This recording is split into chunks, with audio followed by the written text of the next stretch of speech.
Hello, and welcome to another installment of Talking Shop. Today I sit down with Melanie Cruikshank, the founder of Lish Cosmetics, a luxury clean beauty brand that is also Canadian.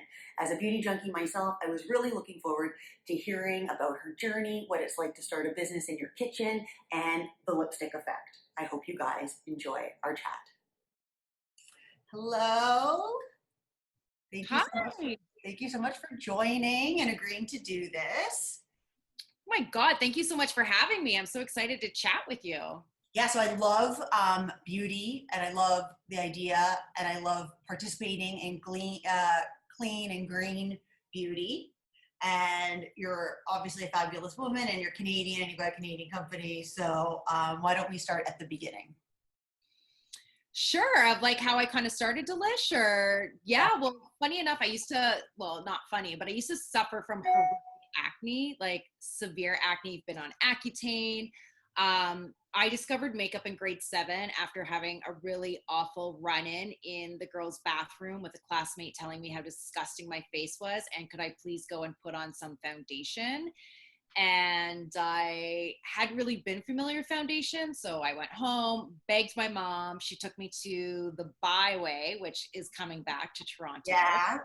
And I bought my first pressed powder and liquid foundation, and it changed my life. Like I went back into school the next day, and kids were like, what an improvement on your face. And so I learned in grade 7 at that moment, never again that I would ever be without my foundation and the Hmm. power that it gave to give me that armor and that protection. And so going forward, I had an opportunity in my 20s to go back to school for chemistry. And so I did chemistry for 2 years, put my mom and I through school and started recreating all of my favorites, but clean. Okay. And what kind of goes into that? What do you remember what it was like making a first lipstick? Yeah, it was exciting. It was like, I can't believe this, like, you can make a really fabulous lipstick with, some key ingredients and not be poisonous. I think what the biggest shock when I started making my own products is when you break down ingredients and you see what's actually going into your lipstick. It's the Wild West. There is no regulation. It's when people say there's lead, like there could be anything in your lipstick and there's no one to call. It's up to the manufacturer's responsibility, which is terrifying. Okay. And so you're in you're cooking in your kitchen. Do you did you know how to get ingredients? How to Yeah, acquire those once I ingredients? had gone through school and I started sourcing, there are some great, we source now over 85% of our raw ingredients from here in Canada. And yeah, like we're talking about oils, avocado oil, rosemary leaf extract, micas. We have a great company in BC that produces Mm. colored micas. So I think it has become a lot easier now than when I first started. 10 years ago, clean beauty was not where it is now. It's not Mhm. considered very granola. And now I feel like we were ahead of our time and we finally have caught up.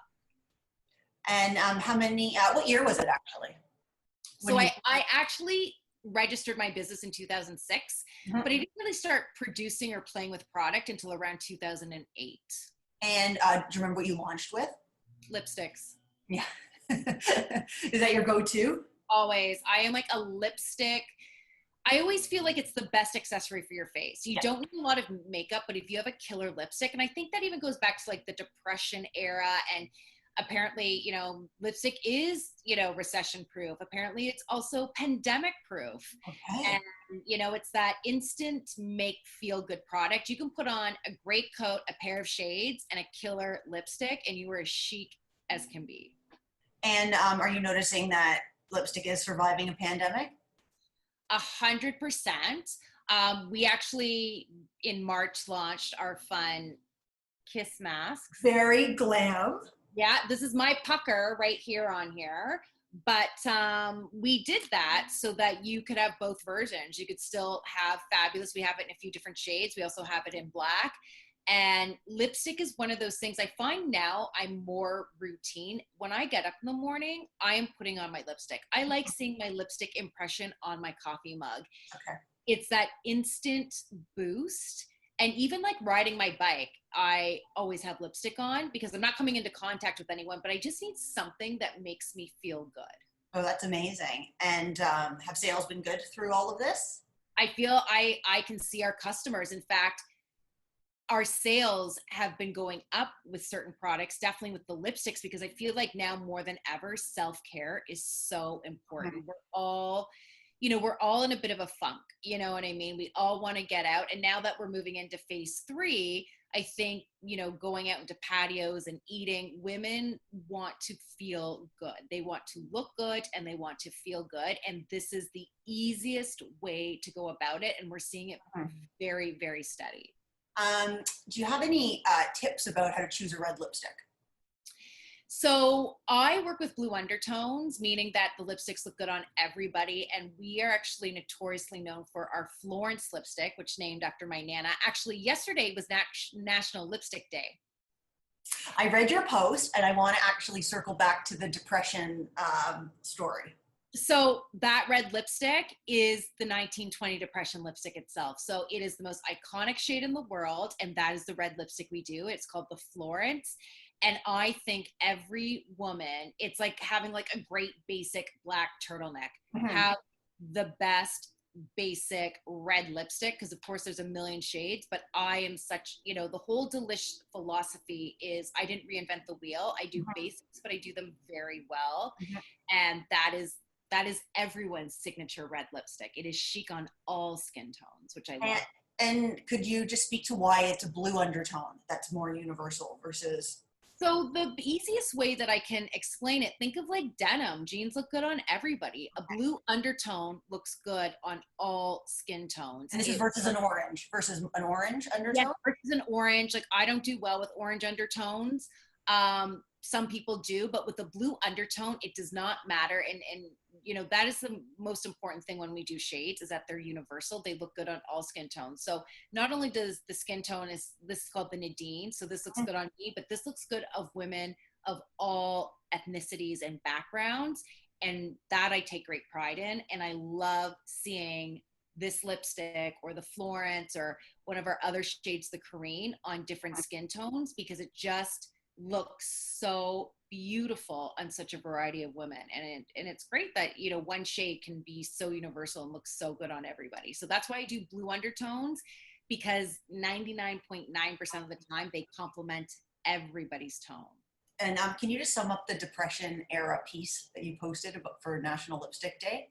Yeah, so basically they figured out that women will do whatever they have to scrimp and save to have that one lipstick, right? They use it on their lips, they use it on their cheeks, and it's that feel good item. And they really discovered, Estee Lauder coined it, the lipstick effect, where no matter what is going on with the economy, with the time, I always knew lipstick was recession proof. We now know it's also pandemic proof because it's that little small indulgence that is an instant feel good, doesn't break the bank.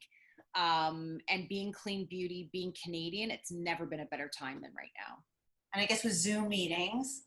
I have never done so many tutorials on get like the best Zoom look in under 3 minutes, get like your best house party look, FaceTime, because let's be honest, how much time are we spending on Zoom? A lot. And I'm sorry, but when you look at yourself on camera without lipstick, I look like a zombie. I need lipstick. I need color.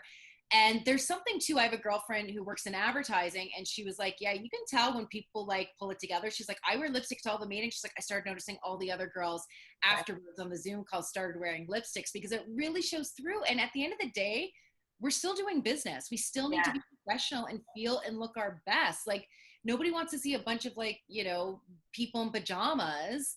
You know what I mean? Like, how do you feel productive? Like, I'm wearing like a beautiful linen shirt. I've got like a great shade of lipstick on. I feel great. I feel good.